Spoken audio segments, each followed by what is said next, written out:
अस्सलाम वालेकुम friends. Second year की केमिस्ट्री के पेपर्स चल रहे हैं। तकरीबन लास्ट पेपर है सेकंड ईयर फेडरल बोर्ड की केमिस्ट्री का। 28 तारीख को पेपर है, तो ये उसका सेकंड चैप्टर है, D and F block elements, जिसको हम ट्रांजिशन एलिमेंट्स भी कहते हैं। इसकी कुछ इंट्रोडक्शन होगी आज की वीडियो में। इंट्रोडक्शन में ये है कि ट्रांजिशन एलिमेंट्स हैं। इनको ट्रांजिशन एलिमेंट्स क्यों कहा जाता है? इसलिए कहा जाता है कि एक तो ये वेरिएबल ऑक्सीडेशन स्टेट्स में एग्जिस्ट करते हैं, इनकी ऑक्सीडेशन स्टेट्स बहुत ज़्यादा होती हैं। और दूसरा ये कि ये कलर शो करते हैं। इनके जो इलेक्ट्रॉन्स हैं वो एक ऑर्बिटाल से दूसरे ऑर्बिटाल में जंप करके जब जाते हैं और जब वापस डी एक्साइट होकर अपने ओरिजिनल ऑर्बिटाल में आते हैं, तो ये मुख्तलिफ किस्म के कलर शो करते हैं। इनके अंदर पार्शली फिल्ड डी और एस ऑर्बिटल्स होते हैं, आइदर एटॉमिक स्टेट और in any other possible oxidation states. दो किस्म के ट्रांजिशन एलिमेंट्स होते हैं जी, एक डी ब्लॉक और एक एफ ब्लॉक। डी ब्लॉक को आउटर ट्रांजिशन एलिमेंट्स कहते हैं और एफ ब्लॉक को इनर ट्रांजिशन एलिमेंट्स कहते हैं।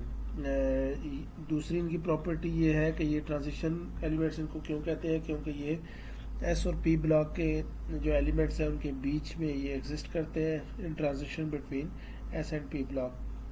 तो फर्स्ट आउटर ट्रांजिशन एलिमेंट्स जो सीरीज़ है, आउटर ट्रांजिशन, इसके अंदर स्कैंडियम से लेकर जिंक तक, ये जो मैंने हाईलाइट किए हुए ये एमसीक्यूज़ के लिहाज से इम्पोर्टेंट है। सेकंड आउटर ट्रांजिशन सीरीज़ जो है वो यूट्रियम से शुरू होती है कैडमियम तक, और थर्ड आउटर ट्रांजिशन सीरीज़ जो है वो लेंथनम से मरकरी तक, और फोर्थ आउटर ट्रांजिशन सीरीज़ एक्टिनम से शुरू होके ऑनवर्ड्स अभी तक चल रही है।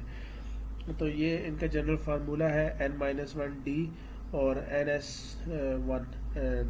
डी जो है वो 1 से लेकर 10 तक, यानी कि डी के अंदर 10 इलेक्ट्रॉन्स आ सकते हैं और एस के अंदर 2 इलेक्ट्रॉन्स आ सकते हैं। तो ये इनका बेसिक फार्मूला है।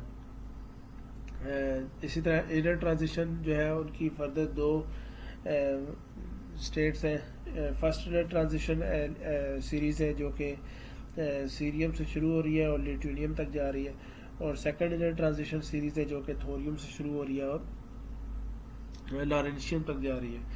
और इसी तरह 2B ग्रुप है जो कि जिंक, कैडमियम, मरकरी, ये ट्रांजिशन एलिमेंट्स नहीं है, क्योंकि इनके अंदर जो है वो तकरीबन कम्प्लीटली फिल्ड डी ऑर्बिटल्स होते हैं।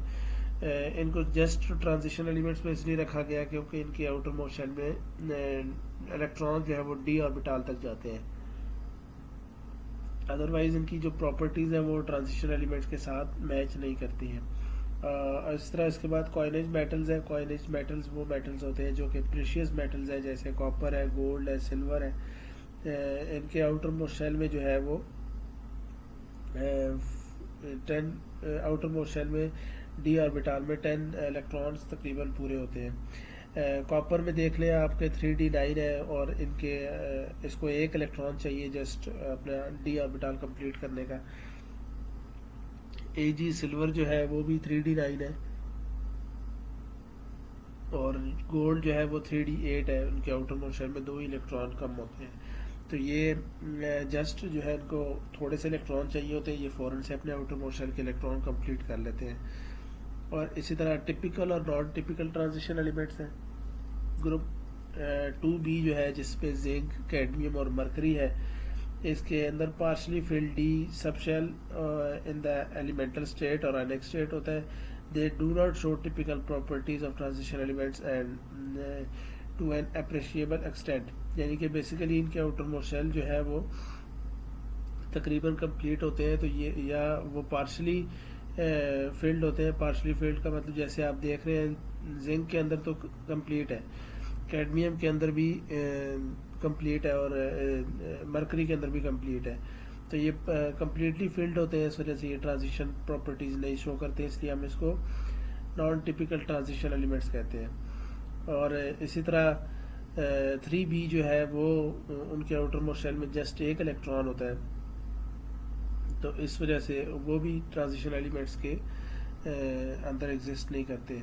Non typical transition elements 3B और 2B वाले हैं, और बाकी सारे typical transition elements 4B, 5B, 6B, 7B, 8B and 1B, ये आप जब प्रोडक्ट टेबल को देखेंगे तो लेफ्ट साइड पे जो है वो 2 ग्रुप्स एस ब्लॉक के होते हैं, और राइट साइड पे जो 6 ग्रुप्स हैं वो पी ब्लॉक के होते हैं। दरमियान में आप नॉर्मली आप स्टडी नहीं करते इनको, दरमियान में जो मेटल्स होते हैं इनको ट्रांजिशन मेटल्स कहते हैं।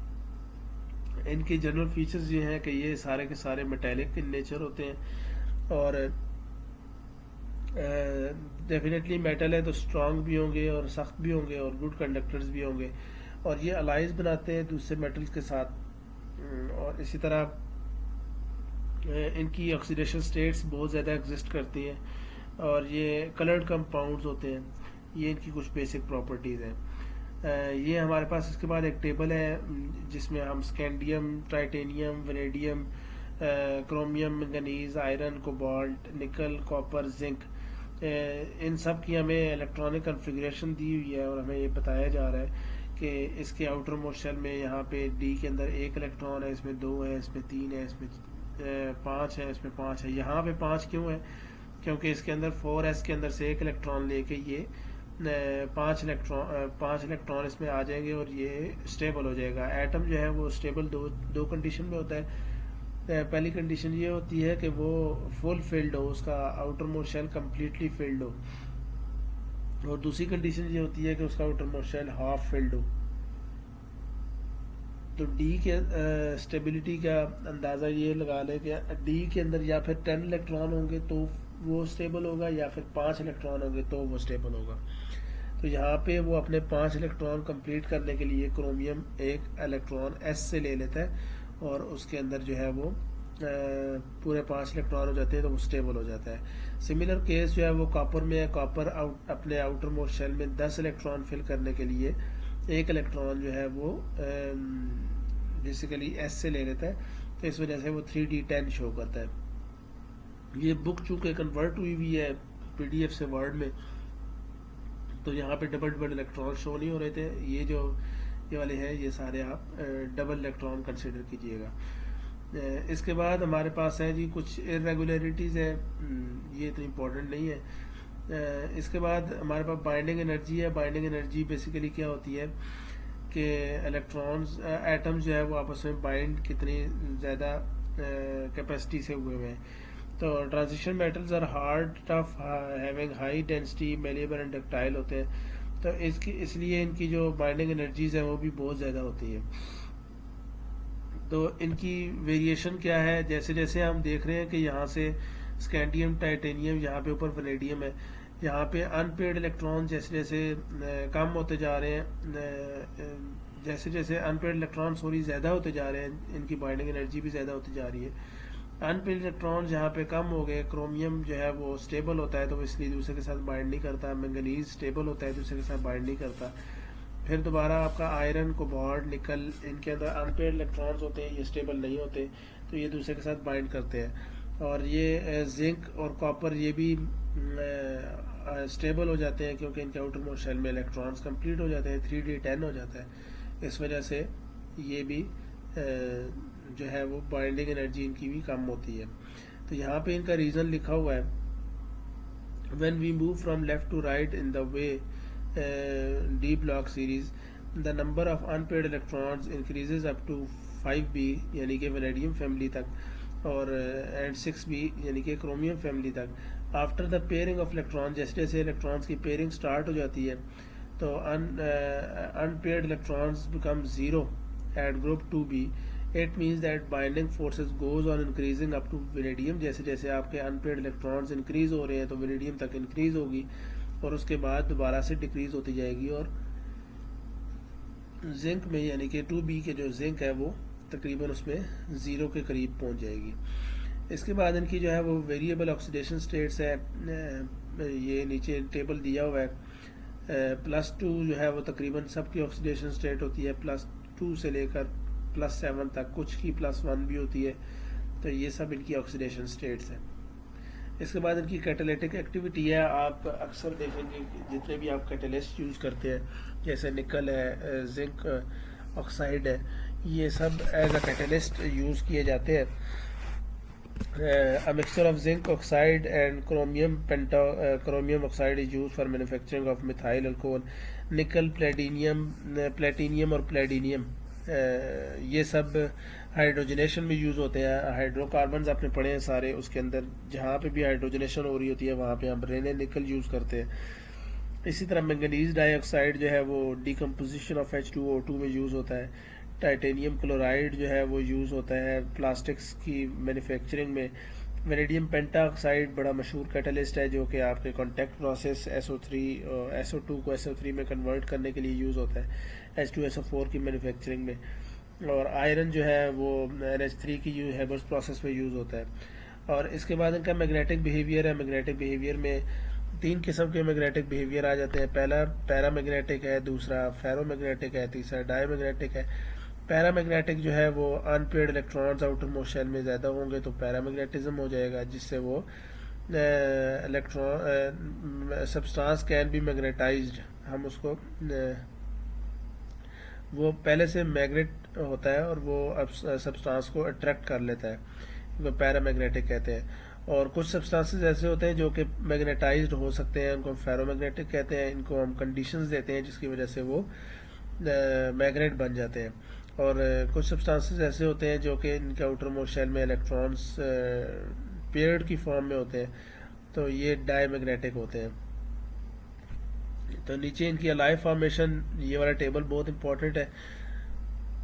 अलाई क्या होता है जी? होमोजीनियस मिक्सचर ऑफ टू और मोर देन टू मेटल्स, दो या दो से ज़्यादा मेटल जब आपस में मिक्सअप होते हैं तो इसको हम कहते हैं अलाई। तो ट्रांजिशन मेटल्स की चूँकि सिमिलर सीरीज़ है, इस वजह से ये अपने साथ दूसरे सेम ट्रांजिशन मेटल्स को मिला के अलाई बना सकते हैं। तो ये MCQs के लिहाज से ये इंपॉर्टेंट टेबल है। ब्रास, ब्रॉन्ज और निक्रोम 3 किस्म के अलॉयज़ हैं। ब्रास के अंदर कॉपर और जिंक 60 to 80% कॉपर होता है, जिंक 20 to 40% होता है। और इसकी यूजेज कहाँ पे है ये भी आगे लिखा हुआ है कि ये soft and flexible copper alloy होता है। और इसके अंदर इसकी खासियत क्या है कि ये जंग नहीं लगता है, इसको इट डज नॉट करोड। इसका मेल्टिंग एंड बॉइलिंग पॉइंट लो होता है। मेल्टिंग पॉइंट डेफिनेटली लो होगा, बॉयल तो बाद में होगा। और ये आर्टिफिशियल ज्वेलरीज वगैरह में यूज़ होता है। ब्रॉन्ज जो है वो कॉपर और स्कैंडियम का होता है। उसके अंदर 90% 95% कॉपर होती है और 5 से 10% स्कैंडियम होता है। ये भी एक लॉन्ग लास्टिंग अलाई है और इसको भी जंग नहीं लगता। ये कॉइन्स, बैजेस, बुलेट्स वगैरह बनाने में इस्तेमाल होता है। निक्रोम जैसा कि नाम से ज़ाहिर है इसके अंदर ज़्यादा निकल होगा, क्रोमियम सेकंड नंबर पे और आयरन तीसरे नंबर पे। ये इलेक्ट्रिक हीटर्स और फिलामेंट्स ऑफ फर्नेसेस वगैरह इसमें यूज़ होता है। तो इनकी बेसिक प्रॉपर्टी क्या है कि alloys are comparatively cheap, they are strong and flexible but hard alloys can also be prepared. ये इनकी बेसिक कुछ प्रॉपर्टीज लिखी हुई हैं। They are durable, they have high melting and boiling points, they are better conductors but non conductors are also can be prepared. तो ये lecture number 1 था। Next lecture में हम इंशाल्लाह कोऑर्डिनेशन कंपाउंड्स और उनकी नेमिंग के बारे में डिस्कस करेंगे। Keep supporting Hashmi's classes. Thank you so much.